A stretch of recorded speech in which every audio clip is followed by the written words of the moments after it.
Christian Spicer, what is your story of the week?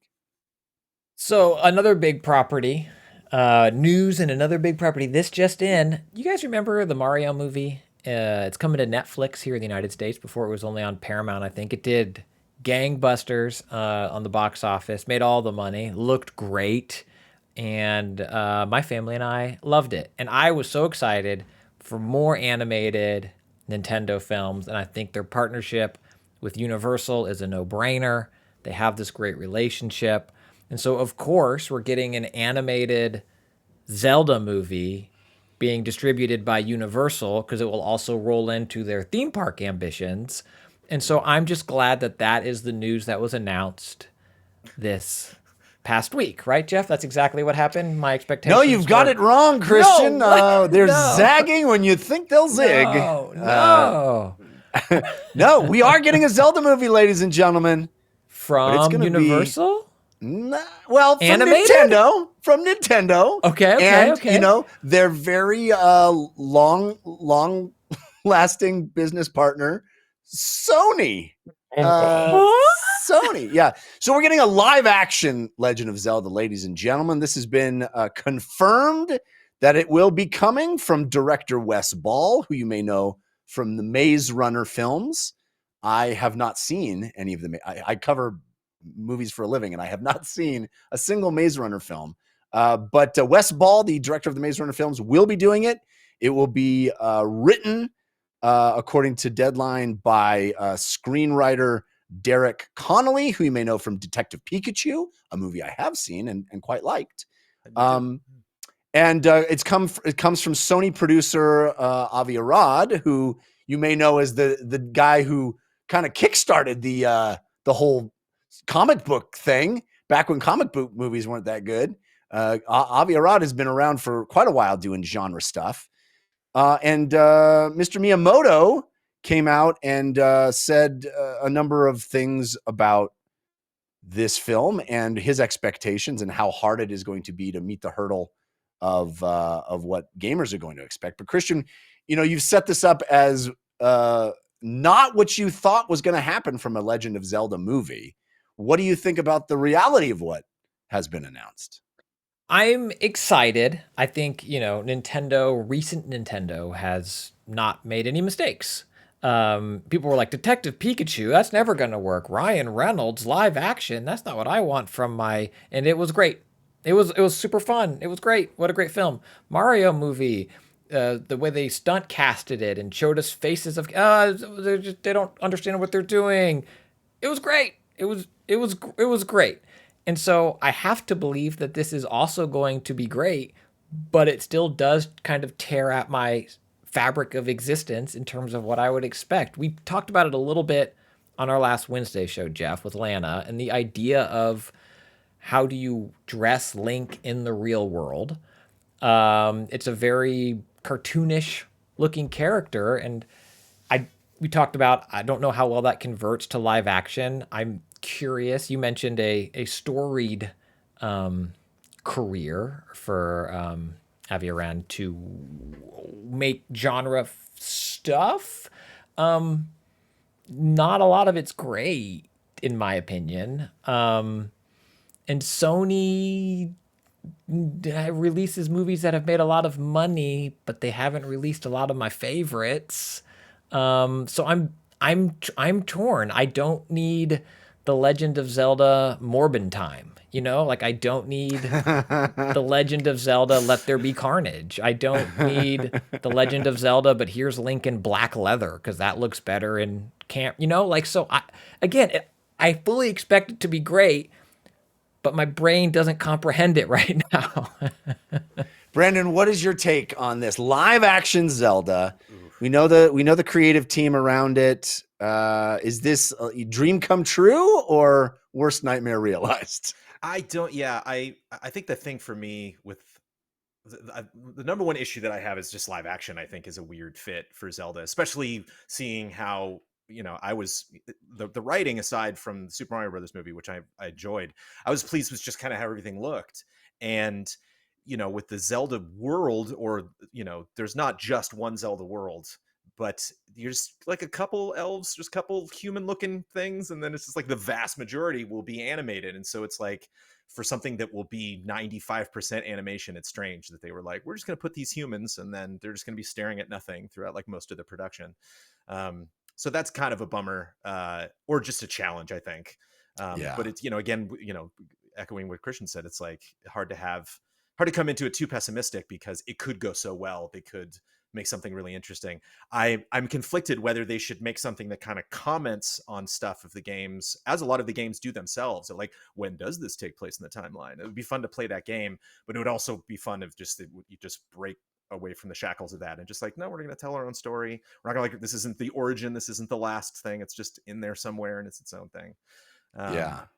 But yeah, I think just the visual look is, and the fact that the two, so many of the video games that we know are all, even like the Mortal Kombat 1, which I dearly love, like a lot of the stuff kind of necessarily poke fun at gaming or gaming fans or fans of franchises, but like they're all inherently comedies. Like it's Yeah. Detective Pikachu and Super Mario Brothers like did a really good job of like having fun Easter eggs in there, or just kind of commenting on the absurdity of just like these worlds existing by themselves. And like, I can't imagine a Zelda movie would get away with that.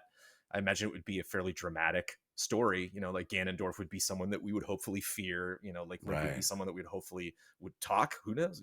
Like Yeah. hopefully someone that we would want to root for and we would feel for Zelda's plight. And if it's like goofy, like I'm a little scared of it going in that direction.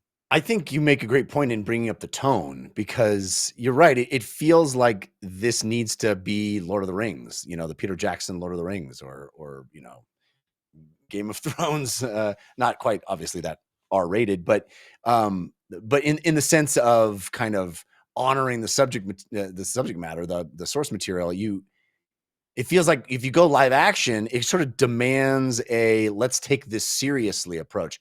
Although, having said that, I guess the prime example of a live action video game movie that worked in the last few years is Sonic the Hedgehog And which Detective Pikachu. and Detective Pikachu. Yeah, I don't think that one was a huge financial hit. It was a sort of modest summer release that year. I think it made Sure.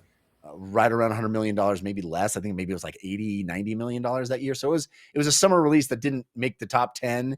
If I'm remembering correctly, this is totally coming out of my memory, so I may be wrong, but I don't remember it blowing the doors off. That said, Sonic did and has and is a massive hit.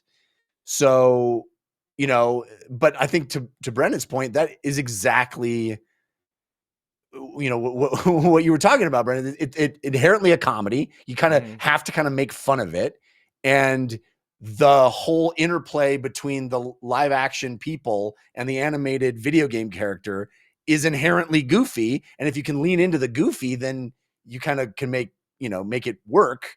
And it just doesn't seem like that's the right play for a Legend of Zelda. I'll go farther than either of you and say I think this is a mistake. Maybe they'll be able to pull it off, and I hope they can. I root for it to work, but I feel like doing this as an animated feature like Super Mario Brothers feels like the no-brainer approach. Like that's how this works well. And to try to do it live action just seems like you're taking on so many, that your level of difficulty has gone up precipitously. Hard mode for sure. Yeah, just because of how difficult it is to make that world not seem goofy and like I mentioned this to Christian on our Wednesday show, but I've seen some incredible Link cosplay. None of it would work in a film. No, You know what I mean? yeah. And so do you depart? You don't do the authentic version or the Link that everybody has in their head with the the goofy green cap that's back on the head with the puff of blonde hair coming out. Like that doesn't really. Any way that you do that and try to do it seriously, I think it just looks ridiculous. So do you do sort of a Tears of the Kingdom, Breath of the Wild? Like he can wear lots of different things and he just has pointy ears. Is that the look of Link? And then what are we even doing? I don't know. Yeah, I would just love like an 80s Henson puppet heavy weird blue screen version of Zelda. That'd be great. Yeah, it would. But it's just going to be like so digital and so just so Yeah. not there, and so if it all wasn't there, then they could really tweak it. It's funny, like with Sonic, he visually launched to such an uproar from the community, and it's like, you can't fix an actor. You get somebody in those tights, and then that first trailer drops and people are like, no. It's like, Yeah. well, we can't change it. I mean, And the other thing you brought up too, Brendan, is that like, what era of Zelda do you do? What version of this world? Because it's not really ever been the same thing. Yeah. There's a lot of different interpretations, even in the canon of the games.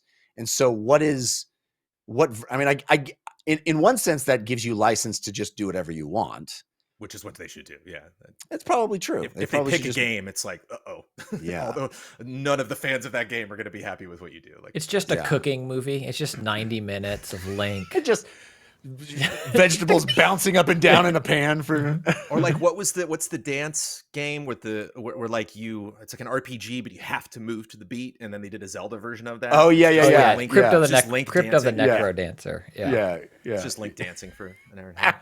If anything gives me hope, I mean, I guess a big part of my optimism comes from Nintendo and believing in their renewed seal of quality. This isn't the CDI Zelda. We're well past that era.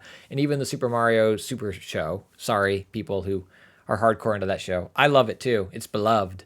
It's not good. Beloved, not good. But also Sony alone, box office, yay. Me enjoying, no. But Sony with someone managing them, I like it a lot. I mean, I love those new Spider-Man films. Those are also very CGI heavy. Most of the time, Spidey's flipping around. It's not Tom Holland doing that, and it looks good. And so I think if Miyamoto kind of is in front of this saying, I'm going to be involved, we're taking this seriously, that gives me a lot of hope. But there are more questions than not, I guess. Here's the exact quote from Miyamoto talking on a financial call. Miyamoto says, movies are just like games in that you need to spend a lot of time working on them until you get to something you're satisfied with. Movies, therefore, need sponsors who can lend their full support until completion. For the production of our movies, Nintendo itself acts as a sponsor. To produce the movie, we assembled a group of people willing to commit time to the production until we come up with something we feel confident about. For the live-action film of The Legend of Zelda, Avi Arad and I are taking plenty of time to prepare. We hope to release something good that will meet everyone's expectation. So please look forward to it.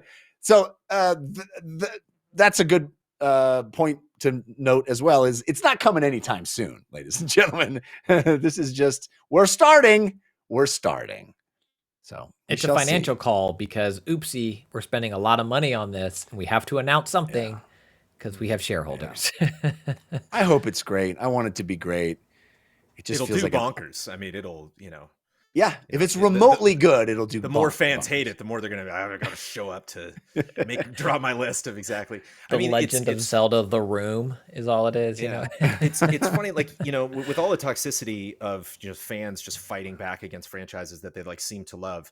Zelda fans have a really interesting way of like being kind of cordial about it. Like they really just get mad at like things that aren't in remasters or style choices or something, but like.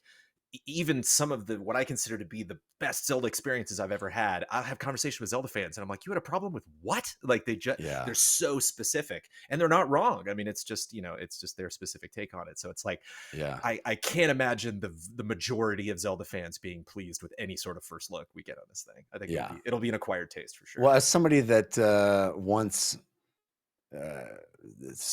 posted something on social media that could be construed as not entirely favorable about the Zelda storyline, which is not what I was saying at all at the time. But my goodness, did I drink from the fire hose of opinions on that one? The torrent of so yes, the Zelda fans have opinions. I have experienced firsthand that one. We shall see how their opinions play out in the coming years.